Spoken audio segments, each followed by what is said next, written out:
সম্মানিত সুপ্রিয় দিনী ভাই বোনেরা, আজকে আমি যে বিষয়টা নিয়ে আলোচনা করব সেটা হচ্ছে বাচ্চা জন্মগ্রহণ করলে অতিরিক্ত কান্না করে কেন। এই শিশু সন্তান জন্মের পর তারা ছোটোকালে বাচ্চারা অনেক প্রচুর কান্না করে, তাদের কান্না কিভাবে থামাবেন আজকের দেখানো আমল, ছোট্ট আমলটা যদি আপনি করতে পারেন, আপনার সন্তান, আপনার সন্তানাতি, আপনার ছেলে মেয়ে সবাইকে আপনি যারা অতিরিক্ত কান্না করবে, অতিরিক্ত কান্না আপনি সাথে সাথে বন্ধ করাতে পারবেন। তো সম্মানিত সুপ্রিয় দিনী ভাই বোনেরা, আমাদের অনেক মা বোন আছেন যাদের সন্তান কান্না করলে তারা সহ্য করতে পারেন না, তারা খুবই কষ্ট পান, তারা দৌড়িয়া হুজুরদের কাছে যান, হুজুরের কাছে অথবা তাবিজ আনেন অথবা ফানি ফোরা আনেন, কিন্তু ওনারা জানেন না কোন আমলটা করলে বাচ্চাদের কান্না সঙ্গে সঙ্গে বন্ধ করা যায়।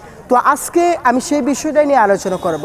তো সম্মানিত সুপ্রিয় দিনী ভাই বোনেরা, অবশ্যই ভিডিওটা শেষ পর্যন্ত দেখবেন, ধৈর্য সহকারে দেখবেন, স্কিপ করবেন না।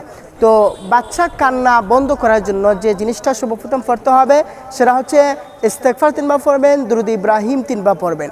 এই ইস্তেগফার দুরূদ ইব্রাহিম পড়া হয়ে গেলে আপনি 4 কুল পড়বেন।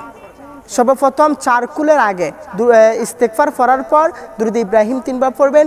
দুরূদ ইব্রাহিম পড়ার পর আপনি সূরাতুল ফাতিহা একবার পড়ে নেবেন। এই সূরাতুল ফাতিহা একবার অথবা 3 বার অথবা 7 বার পড়ে নেবেন। সূরাতুল ফাতিহা একবার অথবা 3 বার 7 বার পড়ার পর আপনি 4 কুল পাঠ করবেন। 4 কুল সূরা কাফিরুন পাঠ করবেন, এরপর সূরা ইখলাস পাঠ করবেন, এরপর সূরা ফালাক পাঠ করবেন, তারপর সূরা নাস পাঠ করবেন।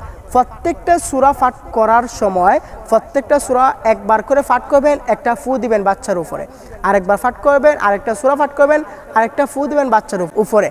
এইভাবে আপনি যদি আমল করতে পারেন, ইনশাআল্লাহ কিছুক্ষণের মধ্যে আপনার সন্তান কান্না বন্ধ করবে। তবে আরেকটা ইম্পর্টেন্ট জিনিস যেটা বলার ছিল সেটা হচ্ছে আপনার সন্তান যদি বেশি কান্না করে, আপনার কাছে যদি স্মার্টফোন থাকে তাহলে সূরাতুল বাকারা আলিফ লাম মিম যালিকাল কিতাবুল রাইবা ফি এই প্রথম থেকে শুরু করবেন। মোবাইলের মধ্যে, স্মার্টফোনের মধ্যে আপনি এই সূরাতুল বাকারা তেলাওয়াত বাচ্চার কানের মধ্যে রেখে দেবেন, চালু করে দেখবেন অটোমেটিকলি কিছুক্ষণের ভিতরে তার কান্না বন্ধ হয়ে যাবে। তো সুপ্রিয় দিনী ভাই বোনেরা, অবশ্যই ভালো লেগেছে, ভালো লাগলে সবার কাছে শেয়ার করে দেবেন, আমাদের চ্যানেলটা সাবস্ক্রাইব করে বেল আইকনটি বাজিয়ে দেবেন। সবাই ভালো থাকবেন, সুস্থ থাকবেন। আসসালামু আলাইকুম ওয়া রাহমাতুল্লাহি ওয়া বারাকাতুহু।